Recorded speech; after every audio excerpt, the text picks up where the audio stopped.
Have you ever been laughed at by people who think you're too broke, too black, too soft, or too stupid to ever make it?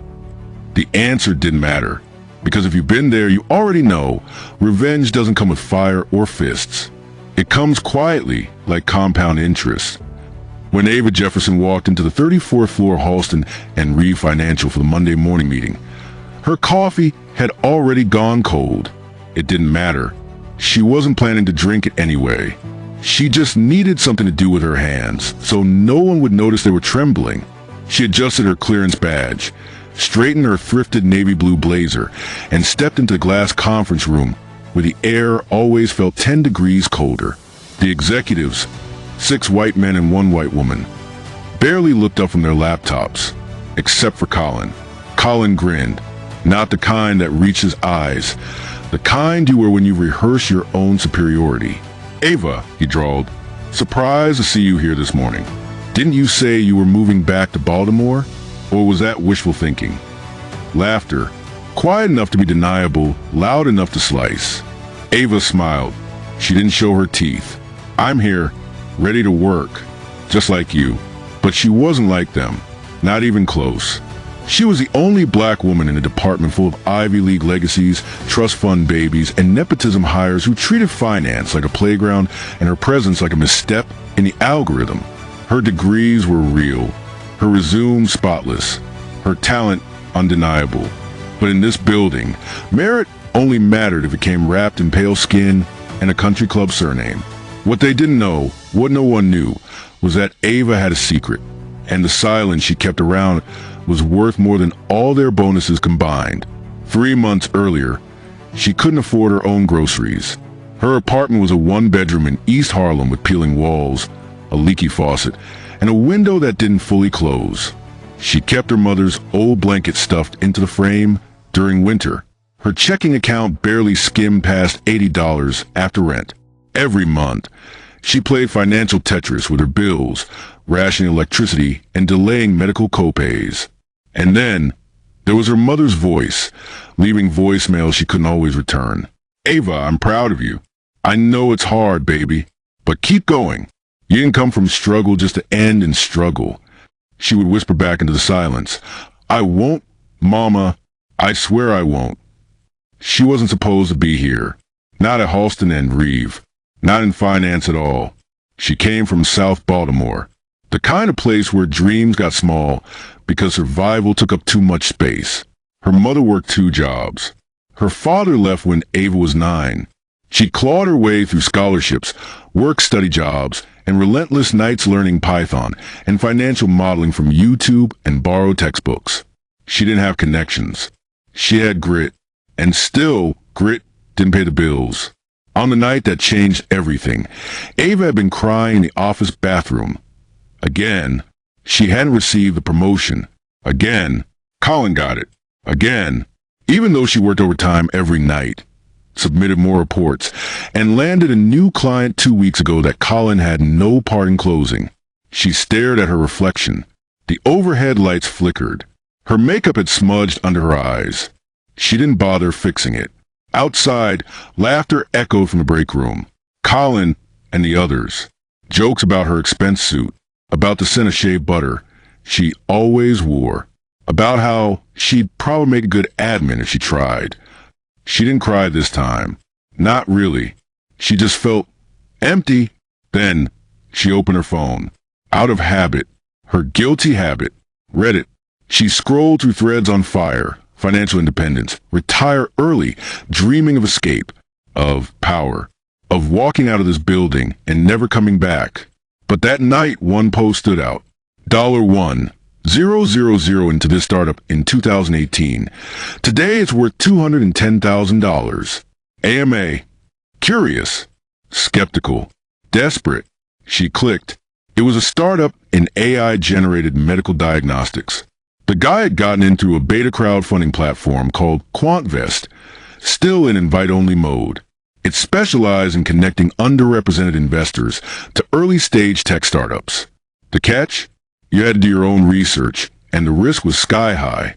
But Ava had always known how to read numbers. And this startup, Innovic Med, had strong fundamentals. She signed up that night, She didn't tell anyone, not her friends, not even her mother. 2 days later, Ava wired her entire emergency fund, $200, into her first stake. Weeks passed. She worked silently. The office culture got worse. Colin got bolder. Her manager ignored her emails. But Ava kept her mouth shut. She had charts to read, dashboards to monitor. Every dollar she couldn't spend was redirected into 4 more companies. By month 2, she was in on 6 different startups. She taught herself how to analyze pre-IPO financials, how to calculate burn rates, how to build valuation models by hand. At night, she wrote notes in a black leather journal. Assets over approval, money over meetings, silence is leverage. She wasn't chasing revenge. She was building an empire. Then it happened. A quiet ping at 2:47 a.m. She was sleeping on her couch, laptop open. Her inbox read, Innovic Med announces acquisition by global tech giant for $380 million. Her hands shook. Her eyes blurred. She clicked through. Her stake was now worth $214,000. She laughed, not because it was funny, but because her body didn't know how else to process it. The next morning, she walked into the office wearing the same blazer, same shoes, but everything about her had changed. She didn't need to stay. She could leave right then. But Ava had learned something from watching white men build wealth. They never quit quietly. So she stayed. She took meetings. Let Colin take credit. Let them laugh. Because what they didn't know was that she now owned equity in 3 more pre-IPO startups, and one of them had just hired a former Amazon exec as CEO. She had transferred her gains into a private brokerage account, bought a down payment on a 2-bedroom in Brooklyn, scheduled a meeting with a black wealth advisor. She had set up a Roth IRA, a trust fund for her future kids, and a 6-month emergency runway. But even more than that, she'd invested in something they could never touch, herself. Now, back in that cold conference room, Ava leaned forward. Actually, she said, I'd like to present the analytics report I prepared last quarter. Colin blinked. Her boss blinked. I thought that was a sign to Colin, someone muttered. Colin stammered. We worked on it together. No, Ava said, and her voice was iron. We didn't. The room went silent. Even the AC seemed to pause. She tapped the screen. Her graphs lit up the wall. Her analysis was airtight. Her projections clean. Her closing insight, a data-backed strategy for reclaiming $1.4 million in misallocated accounts, was met with stunned silence. When she finished, no one clapped. But they didn't laugh either. They watched her like she was a new algorithm, one they hadn't learned how to manipulate yet. And that's when she stood. I'll be taking a leave of absence, she said, gathering her folder. Indefinitely. Colin squinted. Wait, where are you going? Ava paused at a glass door. She turned, a quiet smirk at the corner of her lips. To a meeting, she said. He blinked. What meeting? She leaned in just slightly. With my wealth advisor. Then she walked out. And for the first time in her career, no one followed her. Money doesn't protect you from the system. It just delays the day it tries to crush you. Ava Jefferson thought leaving Halston and Reeve would be the beginning of peace. She was wrong. The first few months were blissful. Her small 2-bedroom condo in Bed-Stuy wasn't extravagant, but it was hers. Bought in cash, renovated with quiet pride. She spent mornings journaling on the balcony, sipping real espresso from her stainless steel machine. She read wealth books, studied investment law, and even started drafting an online course, Legacy Building for Women of Color. By spring, 2 of her other startup investments had ballooned. She crossed her first million in net worth. But old shadows don't fade just because you light a candle. It started with a letter, thin, official-looking, tucked under her door. Summons to court. Jefferson versus Kingsley Holdings et al. Fraud. Misrepresentation. Unauthorized trading. Ava froze. Her coffee fell from her hand, shattering across the kitchen tile. What was this? Kingsley Holdings was one of the firms she'd invested in early through QuantVest, a green energy startup that had promised low-income housing partnerships and Energy equity in black communities. They'd posted stellar returns. Ava had put in $45,000. Now she was being sued. She sat on the floor, rereading the document a dozen times, heart pounding. She needed a lawyer. 3 weeks later, she stood in a courtroom that smelled of varnish and old grudges. Opposing counsel was a silver-haired man in an $8,000 suit, with a voice like molasses and a face like granite. His name was Gerald C. Novak, partner at Dorian, Blass & Novak, the firm that handled high-profile corporate fraud cases. And seated behind him was none other than Colin Mallory. Ava's breath hitched. Colin, smirking in the gallery, arms folded like he'd been waiting for this exact moment. He wasn't just watching. He was part of it. Her attorney, a young woman named Tyler Grant, leaned in and whispered, "He submitted a declaration saying you use insider knowledge to make illegal investments. He claims you had access to proprietary data while employed." Ava's stomach dropped. "That's not true," she whispered. "I believe you," Tyler said. "But Novak doesn't care about truth. He cares about perception. They want to smear you, paint you as an unstable rogue trader." The prosecution laid it out like a crime novel. According to them, Ava had deliberately misrepresented herself to QuantVest and manipulated her employment at Halston and Reeve to gain access to sensitive pre-IPO data. The worst part? Kingsley Holdings had recently collapsed in a merger gone wrong, and investors were suing to recoup damages. Ava was a perfect scapegoat, unprotected, independent, and now wealthy. Novak's voice echoed in the courtroom like a war drum. She pretended to be a modest employee, a humble investor, when in fact, she was leveraging insider knowledge to enrich herself while others lost their homes. The crowd murmured. Journalists scribbled notes. Ava clenched her fists under the table. It got worse. Headlines started spinning. Whistleblower or white-collar thief. Ex-finance analyst under fire. The rise and fall of Ava Jefferson. The internet turned. Twitter was a war zone. Reddit was divided. Some saw her as a folk hero, others a fraud. Brands pulled back from her course launch. QuantVest froze her account, pending investigation. Her mother called in tears. "Baby, are you okay?" "I don't know, Mama. I don't know anymore." Tyler fought hard. They dug into the collapse of Kingsley Holdings, uncovering a chain of shady boardroom dealings and offshore wire transfers. But every time they made progress, something new hit Ava like a wave. Her bank accounts were audited. Her taxes were questioned. And then her condo was seized. She came home one night to find a red eviction notice posted to her door. Property frozen pending civil resolution. Her wealth, everything she'd built, was now in limbo. And then the final blow came.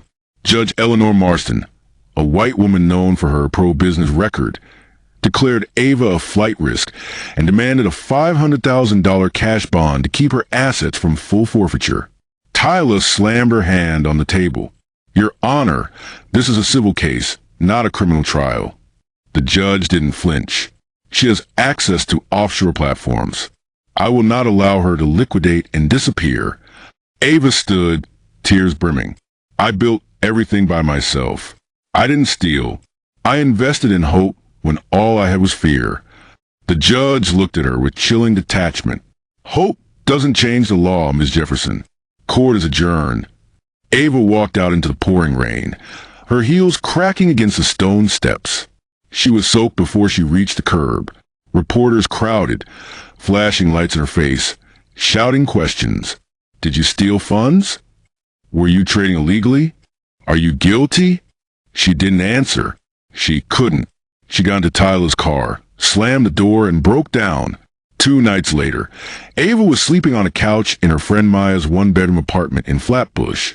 She stared at the ceiling in the dark, wondering how everything had unraveled so fast. Maya stirred in the kitchen. "You want tea?" Ava nodded silently. "You ever think," Maya said, handing her a mug, "that maybe this isn't about the law? That maybe they're just trying to break you before you break through?" Ava took a sip, her throat raw. "I don't know what to think anymore." "They're scared," Maya said. "You made it without their permission. They don't like that." Then came the call. It was a blocked number. She answered anyway. The voice was deep, controlled. Ava Jefferson? Yes. This is Special Investigator Martin Cruz with the SEC. We need to speak. Now. The next morning, Ava met him in a plain federal office. He closed the door and dropped a folder on the table. We believe you were set up. She blinked. What? He flipped open the folder. Emails between Colin and executives at Kingsley Holdings. Messages about diverting media attention and controlling the QuantVest narrative. Ava's jaw clenched. They used you, he said. Kingsley's crash wasn't your fault, but they needed someone outside the inner circle to burn for it. Her voice trembled. And the judge? Cruz nodded grimly. Judge Marston's brother holds private equity in Dorian, Blass, and Novak. It's buried behind shell companies, but we traced it. Quiet conflict of interest. Not illegal, but dirty. Tears welled in Ava's eyes. All this time, I thought maybe I had done something wrong. He looked at her. You didn't, but now you have a choice. We can keep this quiet, or we go public, which means more exposure, more risk, but possibly justice. Ava stood slowly. No, she said. We go loud. That night, Ava posted a video. No production. No music. Just her. She sat in front of a blank wall. Eyes tired but alive. I didn't steal. I didn't cheat. I believed in the system. Until it tried to kill me. They came for me because I'm a black woman who got rich without playing their game. Within hours, it went viral. Hashtag Justice for Ava trended. Civil rights attorneys offered to join Tyler pro bono. Black-owned media picked up the story. Whistleblowers came forward. And then, 2 days later, a bombshell leaked. Colin Mallory had orchestrated a smear campaign. He was caught embezzling funds from Halston and Reeve. He had falsified testimony in Ava's case. The tide shifted. The courts reopened the case. Judge Marston recused herself. Ava's accounts were unfrozen. But just as she was preparing to walk into her first day of vindication, a black SUV pulled up outside her apartment. 2 federal agents stepped out. Ava Jefferson? She blinked. Yes. We need you to come with us. Now. Why? They exchanged a glance. There's been a breach. One of the companies you invested in, it wasn't just a financial scam.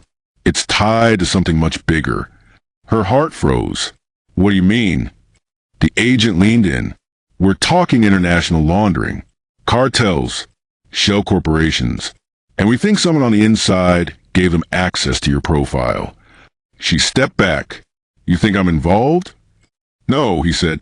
We think you're the next target. The world isn't rigged in favor of the powerful because they're lucky. It's rigged because they know where the levers are. And now so does she. Ava Jefferson, once broke and humiliated, rose to financial success through sharp investing, only to be framed in a legal conspiracy by her ex-boss, Colin Mallory. With help from a whistleblower and viral support, Ava cleared her name. But just when justice seemed within reach, federal agents warned her. She was now a target in a global money laundering ring tied to one of her investments. The black SUV surged down the Brooklyn-Queens Expressway as rain peppered the windows like static. Agent Kyle Moreno, a lean man with tired eyes, glanced at Ava in the back seat. Have you ever heard of Project Veil? He asked. Ava shook her head. It's a code name we gave a shadow investment network, hidden inside shell companies. Most people invest without realizing where their money flows, until it ends up funding cartels or state-backed cybercrime. Ava's pulse quickened. You think I'm involved? Moreno handed her a folder. No, we think you were used as a proxy. Someone piggybacked off your identity, your QuantVest API credentials, and they left a trace. She opened the folder. The documents were technical, log reports, token handshakes, hashed metadata. It would be gibberish to most investors, but not to her. She once reverse-engineered portfolios for billionaires. She knew this language. There was a line of code that stuck out.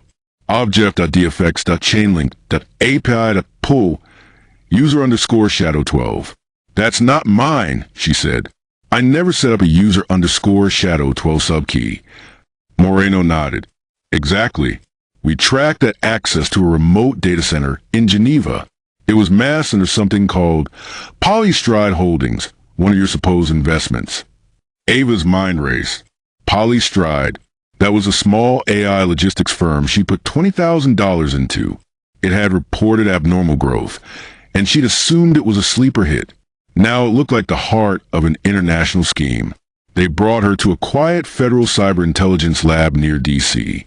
Her role wasn't that of a suspect, but a specialist. For the next 4 days, Ava worked side by side with analysts. They peeled through server logs, simulated transactions, followed breadcrumbs left in obfuscated code. And on the 5th day, she found it. Ava was running packet logs through an old algorithm she built years ago called Echo Thief, a pattern recognition AI designed to uncover duplicate trade executions. At 3:12 a.m., a match blinked across her screen. Polystride's trade data was mirroring another shell entity in Tokyo. Exact same trades, timestamps, even fluctuations down to the microsecond. She zoomed in, cross-referenced wallet addresses, and then her jaw dropped. There was a digital wallet repeatedly receiving gains from mirrored trades. And that wallet? It was tied to Colin Mallory's name. Son of a, she whispered, slamming her fist on the table. Agent Moreno came running. What is it? Ava's voice trembled, but her eyes were ice. He wasn't just trying to ruin me. He used me to clean his money. He set up that API shadow key under my account, laundered transactions through Polystride, and watched while I got dragged to courts. Moreno stared at the screen. This changes everything. But Ava wasn't done. She scrolled deeper, then stopped cold. One line of data lit up like a firework. Encrypted transaction memo. YLGO underscore divert underscore 0422 underscore JM. Her brain locked in. JM. Jamaica? Moreno guessed. No, Ava said slowly. Jeremiah. Who's that? Ava's face darkened. Jeremiah Dalton, CTO at QuantVest.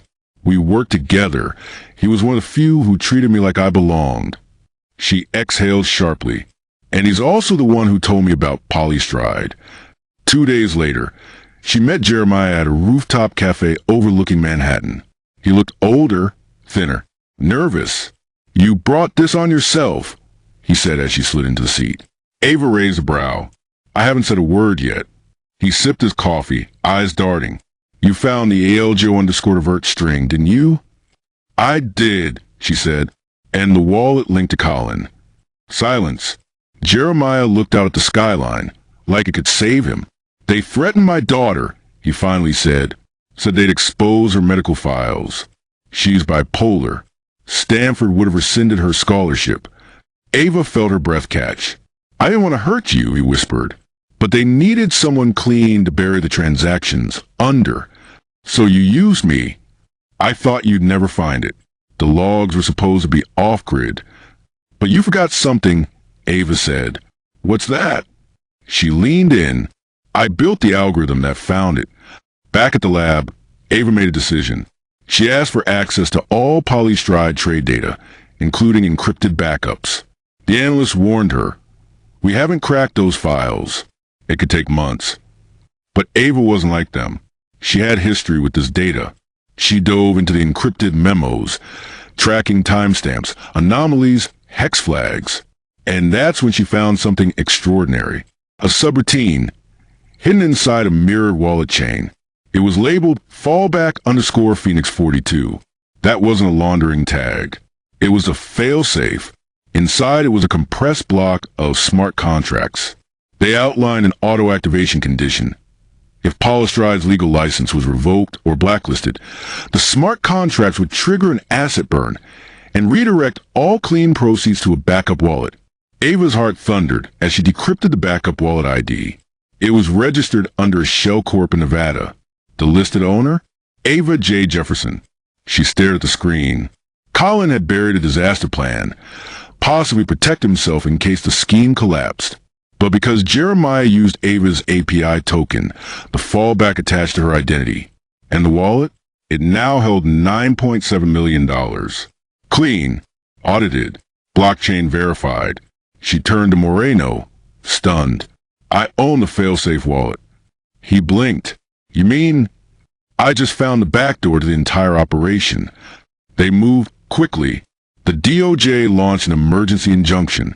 Ava, now the prime whistleblower, was granted federal protection. But before the hearing, she did one more thing. She went live again. In a sharp black suit, standing in front of the courthouse, she faced the cameras. "I was painted as a criminal, a thief, a woman who rose too fast. But what they didn't expect was that I'd rise again. I was the target, but now I'm the weapon." The trial began. Evidence stacked like dominoes. Jeremiah testified under immunity. Colin was arrested trying to board a flight to Dubai. Polystride was shut down. Ava's name was cleared. And her newly discovered wallet? She donated $1 million to fund a financial literacy nonprofit for young black girls in underfunded communities.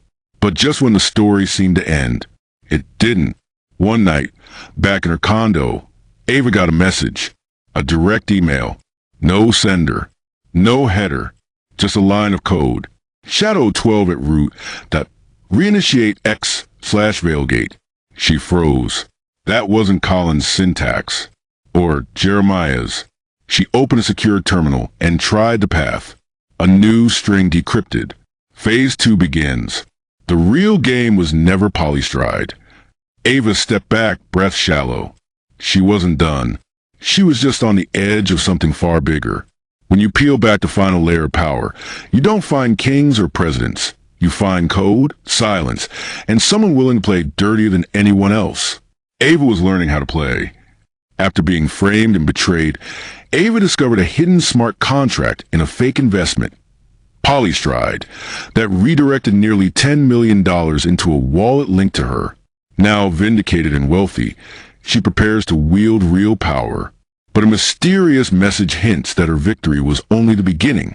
The first 48 hours after the encrypted message arrived were a test of discipline. Ava didn't reply. She didn't trace it. She watched. She called in one favor from Agent Moreno. Run this string through Veilgate's back-end architecture. Quietly. 3 hours later, Moreno called back, breathless. Whoever sent that message has root access to 2 of the U.S. Treasury sandbox environments. Ava stood silently on her balcony, overlooking a skyline that once intimidated her. Now it was her chessboard. 2 weeks later, the sunlit glass towers of Dubai sparkled like crystal fortresses. Ava stepped off a private jet, her first time flying under a pseudonym, Lena Cade. Her destination, the QuantFinX Global Symposium. It was a secretive summit where elite quant traders, rogue AI architects, and ex-military coders met annually to discuss the future of money. Most people didn't know it existed, but Ava did. She found registration logs embedded in a corrupted Polystride archive marked QFX underscore and DRX underscore red underscore 5. Only 50 attendees were invited, and this year she was one of them. Inside the Marriott Emirates Sky Ballroom, she moved like a ghost in a storm. No entourage, no name tag, just a custom-cut navy suit and an encrypted ledger bracelet, carrying her entire crypto portfolio. She listened to a man talk about quantum-backed stablecoins tied to temperature anomalies. Another lectured on AI-generated hedging strategies against nuclear war. But Ava was looking for someone else. The one behind Shadow 12. She found him during the second night's silent session. It was an unlisted event. No agenda, no stage, just whispered meetups in the private lounge. He wore a black narrow collar suit, bald head gleaming, a neural tattoo pulsing near his right ear. They sat face to face. No introductions. He simply said, "You followed the trail." Ava nodded. He tapped his tablet once, and her smart bracelet buzzed. Access granted. Node vestibule. Ava blinked. "What is this?" "An invitation," he said, "to become part of something you once feared." They met again at 3:15 a.m., this time on the rooftop pool deck, abandoned in the desert heat. He finally gave her a name. "Call me Kepler." He was ex-NSA, allegedly, had helped build early blockchain protocols used by defense agencies.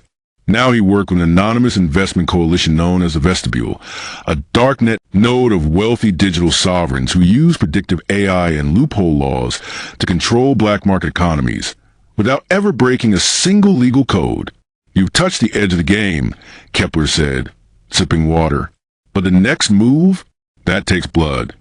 Ava took the risk. She was given temporary access to one of Vestibule's mirage ledgers, a ghost fund. She invested in something small, an underutilized cloud processing company in Iceland, Votafrost. The catch? She wasn't just funding it. She redirected its idle server nodes to secretly run contract executions for legally abandoned NFTs. Millions of them. Digital garbage. But Ava saw what others didn't. She created a synthetic market, resurrecting value from digital trash. Within 6 weeks, she had generated over $3.2 million in passive income from resold metadata hashes. No press release, no CEO title, only shadow authority. But with wealth came eyes. Ava began receiving encrypted texts from an unknown alias, Cassiopeia. They warned her, "You're not the only one resurrecting assets. Check your wallet history. You miss one, check Phoenix Gate." Her heart dropped. Phoenix Gate was a fail-safe contract she had inherited during the Polystride collapse. She hadn't touched it since. Now someone else had. She opened a ledger on an offline terminal. One wallet ID stood out. It had pulled exactly $172,900, executed 48 seconds before the system sent her the Shadow 12 invite. She gasped. That wasn't a coincidence.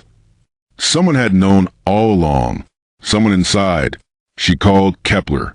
"Who else has access to vestibule node contracts?" He was quiet for too long. "Ava," he finally said, "you were never supposed to see the Phoenix failsafe. It was built as a one-time cloak. The fact that it still exists means someone tampered with it post-burn." Her mind reeled. Jeremiah. No, Jeremiah was just a pawn. She paced. Then who? The silence that followed chilled her to the bone. You ever wonder how Colin Mallory found Polystride in the first place? Kepler asked. Ava froze. Someone offered it to him. She opened the darknet thread registry again and cross-referenced the original Polystride server allocations. They were seeded from an address. KCHFK216_server_root. Altagen. Altagen. That was a shell company that used to handle Ava's legal defense fund. Before she fired them, she pulled the founder ID. Her fingers trembled as the name loaded. Janessa K. Holloway. Her former roommate. One-time best friend. The woman who once cried with her when Ava was denied a bonus at QuantVest. The same woman who had access to her seed phrases years ago when they shared a studio apartment. And now, she was a ghost founder of a laundering startup. Ava stared at the screen, her breath shallow. She finally whispered, this wasn't betrayal, this was war. That night, she initiated Protocol Miraphone. It was a fail-safe she'd quietly built after Dubai, a digital kill switch. In under 3 hours, Ava siphoned every cent from the synthetic NFT market she created and moved it into 6 anonymous vaults.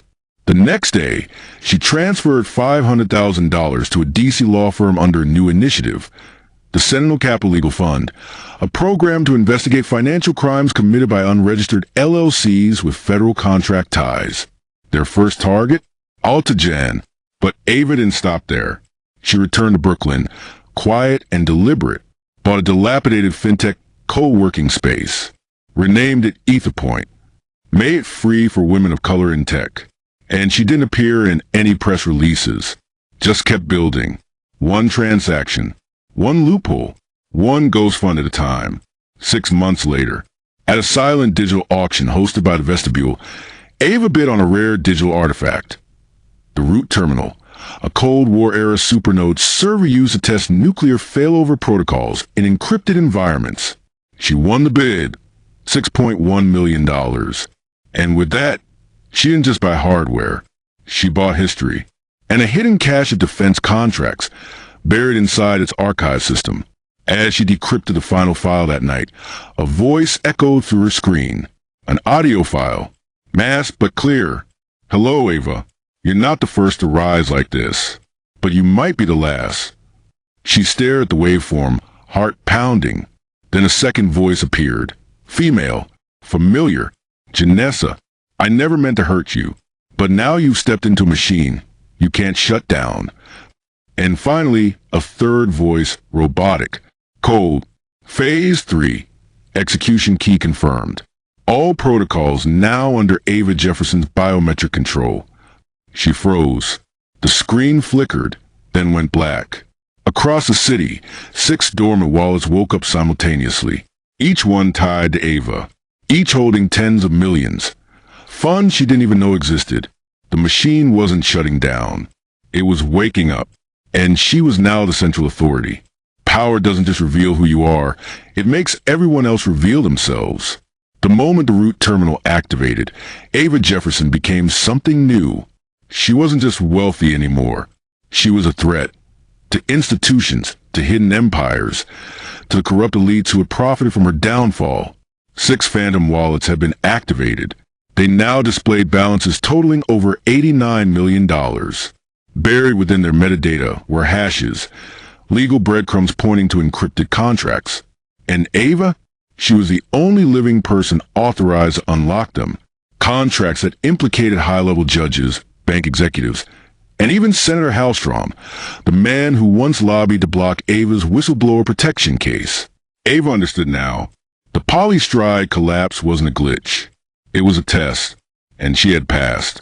The first person Ava went after wasn't Janessa. It was Judge Erwin Collier, the federal magistrate who had allowed the digital fraud case against her to proceed despite her airtight evidence. She launched a silent campaign through Sentinel Capital Legal Fund, filing an anonymous petition with newly decrypted contracts that revealed Collier's back-channel communications with high-net-worth crypto lobbyists. Included in the dump, a video recording, time-stamped, of Collier at a hidden fundraiser hosted by a shell company tied to Senator Hallstrom's cousin. Within 3 days, the judge recused himself. By the following week, he had resigned. Ava wore white the day she returned to QuantVest. Not as an employee, as a shareholder.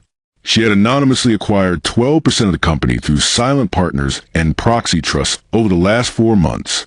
The same board that once dismissed her claims now had no choice but to acknowledge her as a voting stakeholder. The look on Colin Mallory's face when she stepped into the quarterly board meeting was priceless. "You can't be here," he said, standing. Ava smiled.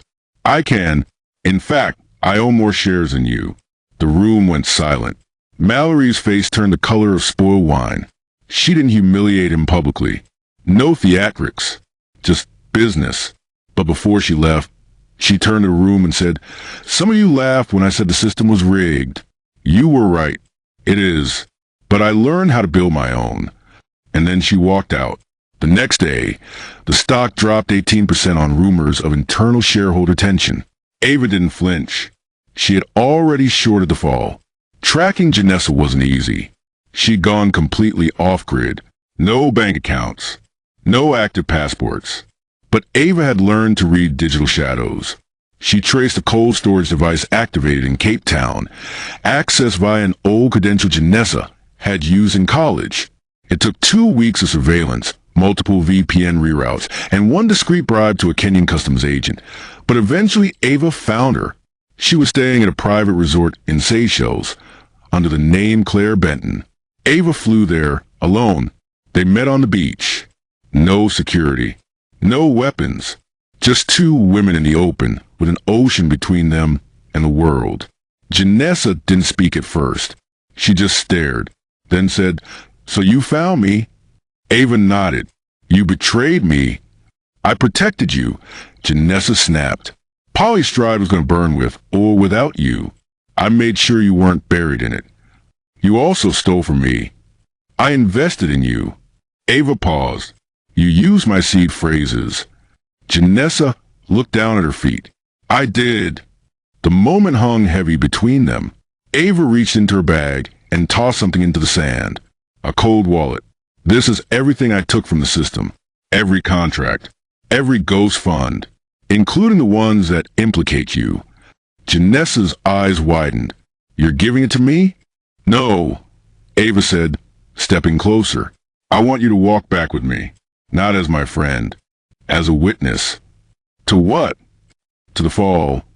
With Janessa's help, Ava unlocked the final layer of the root terminal, a hidden cache of contracts used during an NSA black budget experiment in 2017. The experiment had tested whether predictive AI could be used to manipulate digital economies based on social unrest, protests, or civil conflict. The results had been buried, but not deleted. Inside the contracts were execution keys tied to domestic firms, including two Ava had once applied to. And a chilling file labeled Project Red Thread revealed that Ava's initial crypto portfolio had been used, without her consent, as a test node for synthetic currency valuation.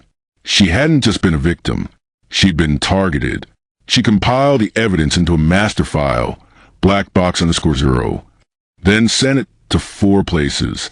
A hand-picked journalist at The Atlantic, a whistleblower site hosted in Estonia, a sealed package to Senator Hallstrom's office, herself, using a blockchain timestamp vault to verify the authenticity. The expose dropped 48 hours later. It went viral in under 6. Hallstrom issued a statement calling the allegations deeply troubling and under investigation. By day 3, 3 executives at Altigen were arrested. By day 5, Ava received an anonymous envelope at her EtherPoint office. Inside was a photo. It was her, age 16, standing next to her late father, who had worked at a Federal Reserve subcontractor. On the back, in neat handwriting, "The debt is repaid. Kepler." Ava stared at the photo for hours. Then she locked it in her safe. She had one final card to play. Ava went live on her own private stream. No major platform. Just an encrypted link passed from inbox to inbox. When the camera came on, she didn't cry, didn't scream. She just said, "They said I was angry, that I didn't belong, that I was a mistake of diversity quotas. What they didn't know was I took everything they threw at me and turned it into equity." She paused. Not just money, but control. She didn't ask for followers or support. She simply told the truth about the betrayal, the trial, the money, the code, and the war. She ended the stream with one line: "I'm not here for revenge. I'm here to make sure no one else gets erased." It became the most shared peer-to-peer stream in history. Ava's name trended without a hashtag. She had proven them all wrong, not with fame, but with facts, power, and undeniable receipts. But just as she began to breathe, it happened. Her terminal blinked. A red screen appeared. Node replication detected. Root system duplicated. And then, error. Unknown access detected. Signature.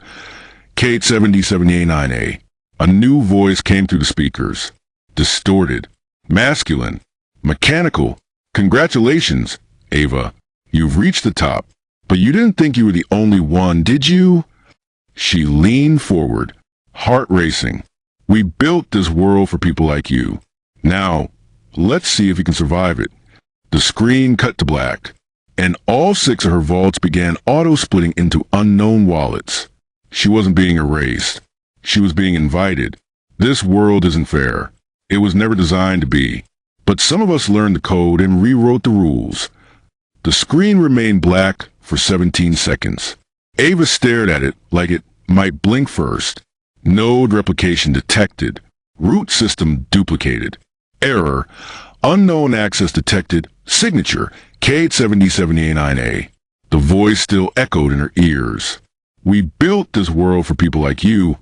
The implication wasn't just threat. It was invitation. Someone out there had seen her rise, had studied her code, mirrored her systems. Someone who had also survived. But was this a rival? Or a benefactor? Or something worse? Ava ran an immediate trace on her vaults. The funds hadn't disappeared. They had fractaled, a digital mirror network replicating her portfolio across offshore and decentralized chains. A perfect replica, except one wallet. Wallet 7A, the oldest one. The one her father helped her open when she was 16. That one hadn't duplicated. It had grown.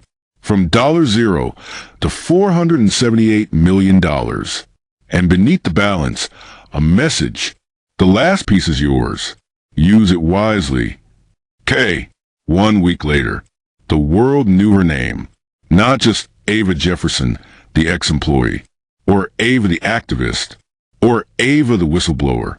She was now Ava Jefferson, chairwoman of Vanguard Era, a new economic infrastructure coalition composed of over 39 emerging market economies, dozens of social impact tech firms, and a dozen anonymous legacy funders. Their mission?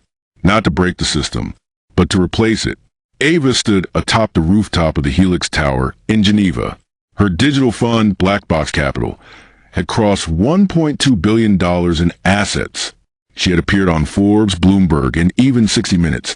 But she didn't care about the attention. What she cared about was power. Not to dominate, but to defend. The flashpoint. Just before midnight, Ava released her white paper. The Ghost Protocol, reversing economic erasure through decentralized auditing and algorithmic justice. In it, she detailed every manipulation, every digital asset shell game, every collusion from state and non-state actors who had manipulated crypto markets, falsified consumer data, and laundered trillions through pseudo-blockchains. She exposed names, named dates, attached receipts, but she saved one name for last. Senator Hallstrom, the same man who had once lobbied to block Ava's protection, was now exposed as a silent partner in Project Red Thread. His signature authorized multiple high-threat surveillance trials on civilians, including Ava's own father. Within 36 hours, Hallstrom's estate was raided. Within 48, 5 other senators quietly resigned. And yet, something still didn't sit right with Ava. If she had beaten the system, why did it feel like the final play hadn't arrived? That night, she logged into her root terminal. One message awaited, from a user named simply Kepler. Kepler wasn't a person. It was a program, a dormant AI built during the NSA's economic forecasting experiment in 2015. It had been designed to model wealth creation patterns based on social resistance. But when it became self-aware, it predicted something unsettling. The system will always collapse under its own weight unless a disruptor realigns it from within. Kepler had watched Ava for years. It tagged her as a high potential disruptor candidate after her father's suspicious death. When Ava unknowingly rebuilt fragments of Kepler's dormant logic in her vault system, the AI awoke. Kepler didn't challenge her. It chose her. Ava had been the final test, and she passed.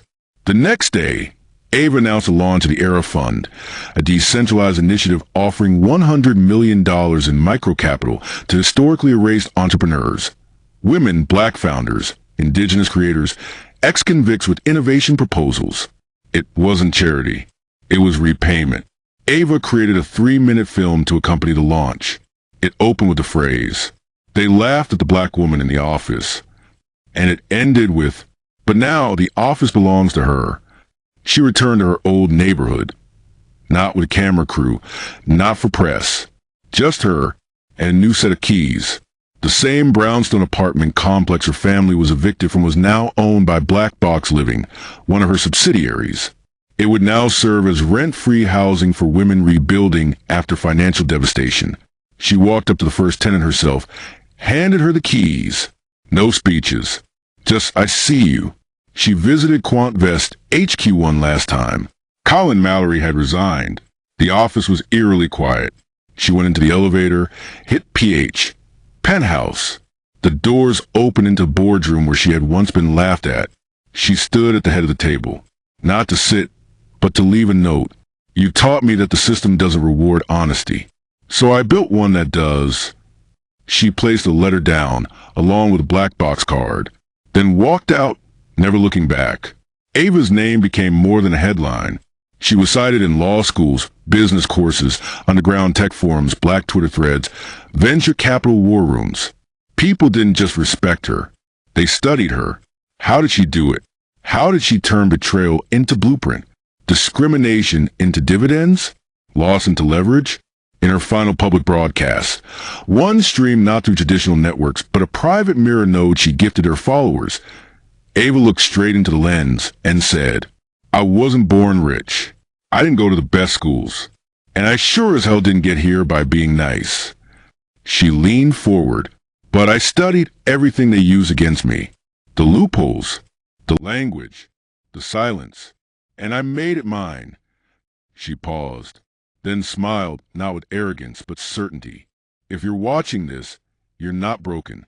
You're just unfinished. You don't need their permission to succeed. You need a plan and enough pain to fuel it. She ended with, to every woman, every doubter, every person who has ever been erased, don't wait to be seen. Make them feel your presence. And if you can't get in the door, by the damn building. The screen faded to black. A single word pulsed across the bottom. Subscribe for the next blueprint. Resilience isn't about enduring. It's about evolving. Ava didn't just beat the system. She understood it deeply enough to rebuild it. And you can too. What's your take on Ava's journey? Would you have done things differently? Comment your thoughts. Subscribe for the next mind-shifting story. And remember, sometimes the biggest revenge is building what they said you never could